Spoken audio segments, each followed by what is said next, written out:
Ano sa lahat, pasalamatan ko ng marami ng nag-uumapaw na sobrang papasalamat ko sa Panginoon dahil natumpad na yung wish ko na makapagsimba ako at makapagkumpisal since 4 years nga hindi ako nakapagpunta doon. Sobrang napakasaya ko talaga. Naranasan ko yung feeling na sabi ni Bro Enzel na kapag handa ka na, wala ka nang wala ka nang kinakatakutan.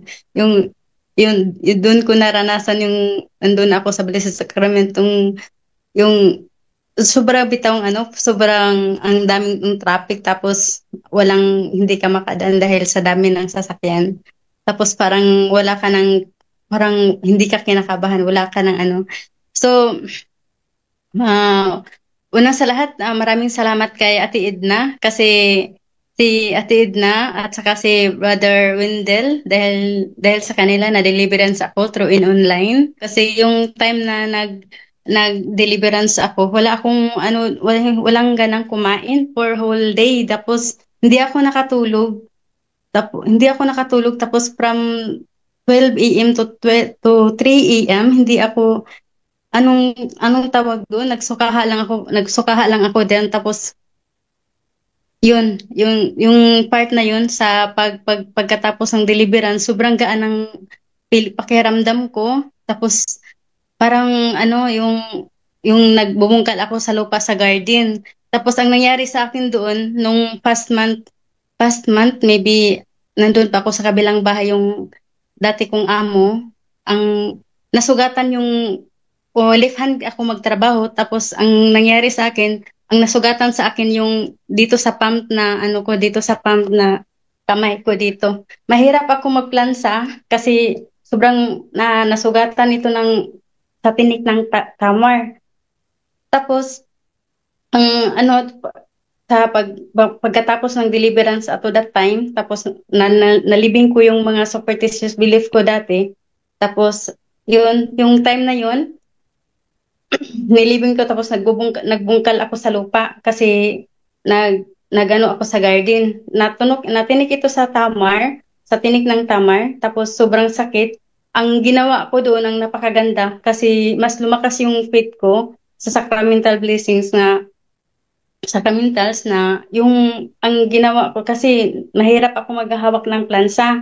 Tapos ang ang nangyari, ang ginawa ko para sa holy exercise, salt and oil. So, yun, after 3 days, bumalik na siya sa ganito, hindi na siya tulad ng dati na hindi ako makahawak ng plansa.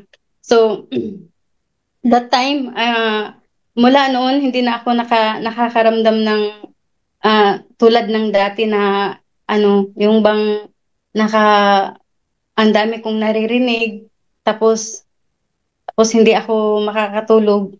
Yung mga bata umiiyak, ganyan. Tapos, then, yun ang napakasaya ko noon kasi kahit na nung simula sa araw na yun, hindi ko na naririnig yung mga nagigising ako ng hindi sa oras na wala akong tulog. Tapos may laging kumakatok sa room ko. That that time nga hindi pa ako na deliverance. Yun, grabe talaga ang pag nagano tayo po yung i-push natin na mawala lahat yung mga bagay na yung mga occult practices, yung mga bagay na hindi naaayon sa kalooban ng Panginoon. Tapos nang ah, that time na within 3 days na na gamot na gumaling na yung kamay ko tapos hindi ko na naririnig yung mga batang umiiyak kapag natutulog ako, wala nang kumakatok. Well, hindi ko na naririnig yung mga boses ng amo ko, mga alaga ko na kumakatok na pagdating ko doon, pag open ko sa door, wala namang tao at naalala ko na nandoon pala sila sa mall, umalis pala sila at hindi umuwi, ganun.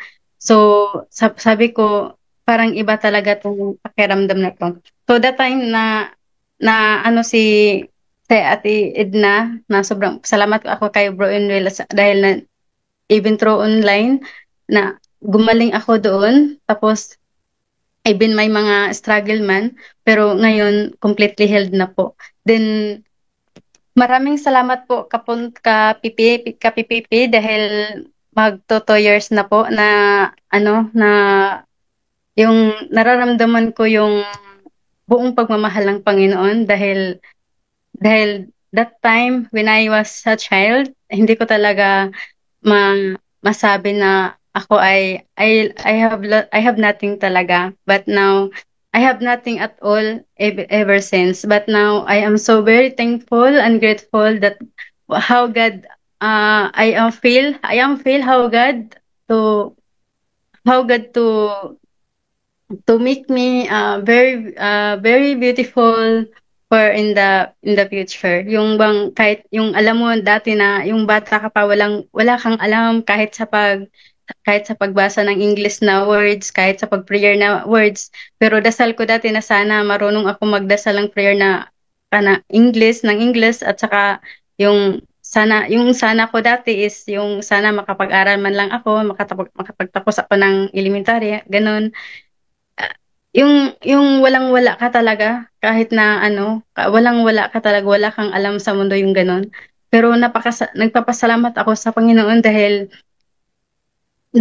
nakaabot ako sa edad na ito, dahil nakilala ko kayo, dahil sa inyo na sobrang pagbabago, sobrang napakasaya ng buhay ko, parang iba na sobrang ano, dahil sa punto por punto mga kapatid, dahil po sa inyo, Dando, Bro Windel, Father Darwin, sa lahat ng kasama natin dito, kay Atid na, kay Bro John Ray, Brother Romer, sa lahat dito, maraming salamat po sa inyo, sa kay Bro Jennifer Pagunsan, dahil isa siya sa mga dahilan kung bakit ako, isa siya sa dahilan kung bakit ako nakapunta sa ano sa simbahan, na ipalabas ko yung lahat ng nararamdaman ko doon sa pare. Grabe talagang napakasarap sa pakiramdam ng yung time na yung almost for how many years na hindi ka nakapagsimba, tapos hindi ka nakapagkumpisal for how many years, tapos hindi mo naipalabas sa pare yung mga kasalanan mo, yung mga bagay na hindi kalooban sa Panginoon. Yung lahat ng galit mo sa mundo na ipalabas mo doon sa pare, yung naikumpisal mo lahat. Napakasarap sa pakiramdam. Kaya maraming, bro, after I know nga na ano ka, nandyan ka dyan, nanonood ka palagi sa Punto per Punto. Isa po siya sa CFB. Then maraming salamat po bro dahil sa iyo. Isa ka sa daan kung bakit ako nakapunta sa simbahan, naka nakapagpasalamat sa Panginoon doon sa talaga grabe talagang napakasarap sa pakiramdam. Parang ayaw ko nang lumabas doon sa simbahan. Ayaw ko nang lumabas doon sa Blessed Sacrament. Grabe. Grabe talaga. Parang lahat ng kahit ang daming pagsubok na dumating, up and down yung plano ng amo ko, pupunta, hindi. Pero ang Panginoon talaga grabe. Hindi niya hinayaan na mamatay ako na hindi ako makapunta sa kanya, sa bahay niya. Talaga yung sinabi na nung pangako ng Panginoon na if you call me, then I will answer your prayers. Then sa mga nag-devotion kay Saint Joseph, grabe, napakaganda. Sa mga nag-devotion sa mga sorrowful, kay Mama Mary, napakalaking tulong po talaga. Grabe as in, gusto ko sanang manawagan sa lahat ng mga kapatid ko na sana mararamdaman nila yung kagalakan na kahit walang-wala ako pero na nararamdaman ko yung kagalakan at nag-uumapaw na saya sa kalooban ko. Kahit wala akong pahinga sa trabaho ko, wala akong basta wala akong pakialam na kahit midnight na kami nakauwi galing sa simbahan dahil sa sobrang traffic at layo sa simbahan. Pagdating dito, nagtatrabaho pa ako natutulog 12:30 a.m. tapos gising 5. So, alam mo yung pakiramdam na kahit wala kang tulog at pagod, iniisip mo yung nandun ka, nakapunta ka sa simbahan, kapag nakausap mo ang pare, lahat ng problema mo dun noong nakaraan, tapos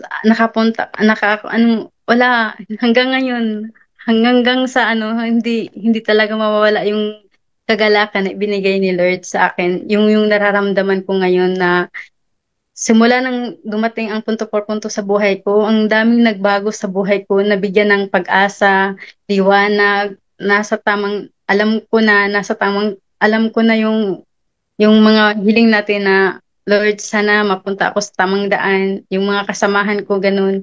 Yun yung since 2022, nakilala ko kayo. Ngayon, hanggang ngayon, sulit po sa inyo yung pamilya ko. Maraming salamat po sa inyo talaga, guys. Grabe. Mga kapatid, maraming salamat sa Tuol ka Prayer Warriors at araw at gabi. Isa po kayo sa dahilan ng lahat na hanggang ngayon ay nararamdaman kong nasa tamang daan na po ako. Maraming maraming salamat po sa inyo. Maraming salamat po, Bro Afre Pagunsan, sa lahat ng mga early gifts mo na nakapunta ako sa ano sa simbahan. Grabe, nag-uumapaw na sa iyo. Salamat din sa sa lahat ng mga blessed sacraments na mas lalo akong na in love sa Panginoon. Mas lalo akong nadagdagan ang anong tawag doon na kahit sa pagdevotion, guys, mga kapatid, may ano ako na dati grabe sobra akong takaw sa pagkain. All days Monday to Sunday. Hindi hindi pa ako wala pa akong devotion, wala pa akong fasting. Yung nasanay na ako na sa brown scapular, nasanay na ako na no, wala na, hindi na ako tulad Friday, Saturday, Wednesday, ganyan, hindi na ako hanggang ngayon, nasanay na ako na hindi na ako, pag nagluto ako, hindi ko na maaamoy kung ano ang sarap. Yung bang mapigilan natin yung mapigilan natin yung may makapapigil anong tawag doon? May ano tayo, ano tayo, yung kung ano tayo dati, hindi na tulad ngayon ng na yung may maraming pagpipigil sa ating sarili kung ato yung nagawian natin, na gustong-gusto natin, tapos bawal mong kainin kasi ganyan, kahit anong sabihin nila, bakit anong ganyan, ganito, ganyan, hindi na, papaliwanag ko sila kasi ganito, ganyan. Ngayon, marami ng hindi ko na mararamdaman na yung bang mga bagay na yung gusto mong kainin yung mga ganyan, tapos ngayon wala na, hindi ko na guys, dati napakatakaw ko talaga sa pagkain, pero ngayon, praise the Lord, nagawa ko yung hindi na ako sa pagkain, mapigilan ko na yung sarili ko dahil sa fasting. Maraming salamat po talaga, mga kapuntos. Love na love po kayo. Saludo po ako sa inyong lahat. Yan lang, bro. Maraming salamat, bro Jando, sa lahat, bro Angel. Yung ni bro Angel, na naranasan ko na yung galak na yun, na kapag handa ka talaga, wala ka ng kinakakatukutan. Sana marinig at ma, ma, makita ito sa pamilya ko, na sa lahat ng mga kapatid ko, sana ay lagi kayong pumunta. Sana ay magbago kayo at sana ay magkumpisal kayo. Tapos lagi kayong mag prayer devotion din kayo. Tapos kayo, sana ay lahat ng sana lagi kayong magkumpisal, lagi kayong pumunta, magsimba at magkumpisal diyan, dahil napakasarap sa pakiramdam. Kahit gaano man kalaki sa problema, pero yung saya at galak na pinaparamdam ng Panginoon sa atin, hindi, walang katumbas talaga nun. Hindi nag-uumapaw ang saya talaga. Kasi kung ikumpara natin sa Pinas, dito napakalayo, napakahirap. At saka sa atin, ang simbahan sa atin is nasa sa lang. Sa lahat ng mga kapatid ko, panawagan ko po sa inyo, sana kahit araw-araw, kahit araw-araw pwede ako mumpisal, gagawin ko po. Kasi even once a day, kapito tayo magkakasala sa isip, salita at sa gawa. Kailangan talaga nating lagi nagkukumpisal. Tapos dito sa amin napakahirap dito. Kailangan pa talagang magsakay, napakalayo sa simbahan. Tapos ang sa atin sa harap lang ng bahay ang ano natin. Sa mga kapatid ko, sana lagi kayong magsimba at mangumpisal. Madam, guys, tinawag na ako ni Madam. Okay, thank you sa iyo, Ma'am Ronadel Hirona, sa iyo napakagandang testimony.